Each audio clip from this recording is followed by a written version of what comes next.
paano natin ililiquidate yung remaining balance natin on the same cash advance without forwarding it sa susunod nyo or yung source sa bago ninyo na cash advance. Example, itong CDR na ito, yung liquidation nyo for this DV. Out of 34,000, may na-liquidate kayo 30,000, may balance pa kayo na 4143.37. So, paano natin ito i-liquidate on the same cash advance? Na hindi mo siya i-forward doon. So, ang gagawin natin, balik tayo sa payments. So, pag meron na kayong bagong transaction na babayaran, ang gagawin ninyo is, like for example, ito, dumating na yung February, dumating na din yung second cash advance nyo. So, babayaran natin ngayon ito.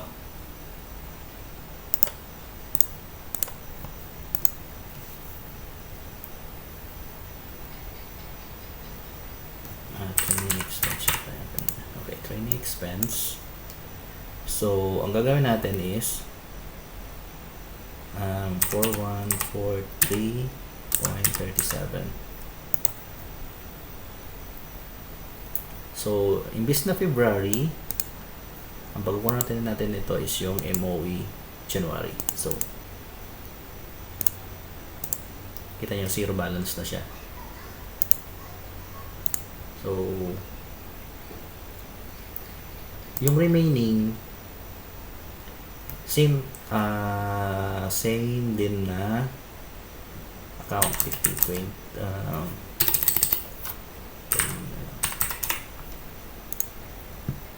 so, ang ilalagay natin is yung remaining na lang na balance. So, it's 1,008.56.63 para maging 6,000. Gagamitin natin is yung second yun na MOE. So, dito kayo maglalaro ngayon para masero nyo siya. So, you don't mind this one. Pag nag-iba kasi yung computer, naka-setup lang kasi para sa isang CA lang. So, para malaman nyo kung yung current talaga, click nyo yung CA monitoring nyo. So, MOLM, MO January, tapos February. So, yun, makikita nyo. Zero na siya dito. May balance pa na 186. Okay.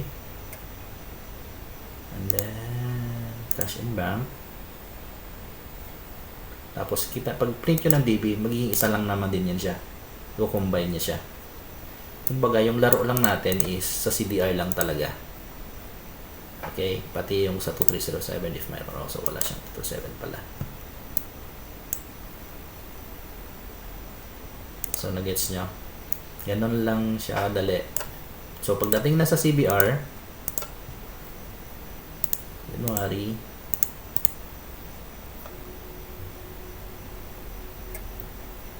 gawa kayo ng bagong CBR. So, click new. Kunyari, February pa lang. So,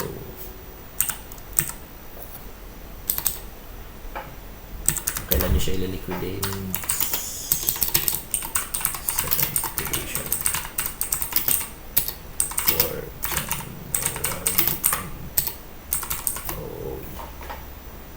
So, ito na yung kanina, na-split na natin siya.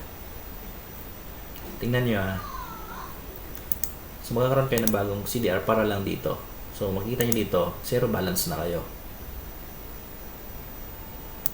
So, na-liquidate na natin yung remaining balance natin on the same cash advance na without na hindi na natin kailangan i-forward pa. Okay? So, check natin sa CBR. So, check number 708. CBR 708.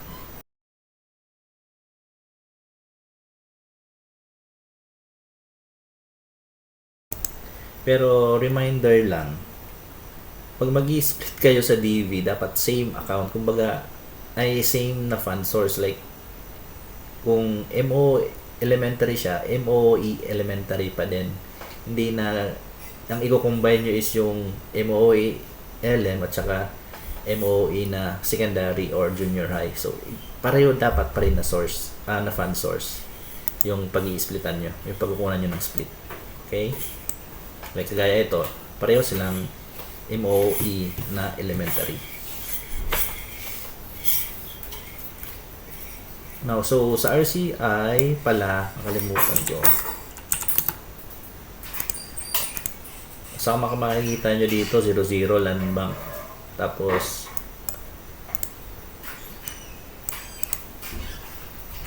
zero yung account. So, pwede nyo yun siyang i-edit dito. Bank details. Palitan nyo. Kasi sa CBR, ganun din yan. Yung address ng land bank nyo, walang nakalagay. So, yung isa kanina, di ba, secondary. Ayun na siya, 1856 na lang siya. So, ngayon, sa second nyo na liquidate, sa second na MOE, 93.32% na kayo. So, mayroon pa rin kayong meron kayong 186.21 na i-liquidate dito. So, ganun lang din. Hanap kayo doon sa for the March. Bawas nyo yung 186. Tapos yun yung i-liquidate nyo para lang dito sa second nyo na MOE.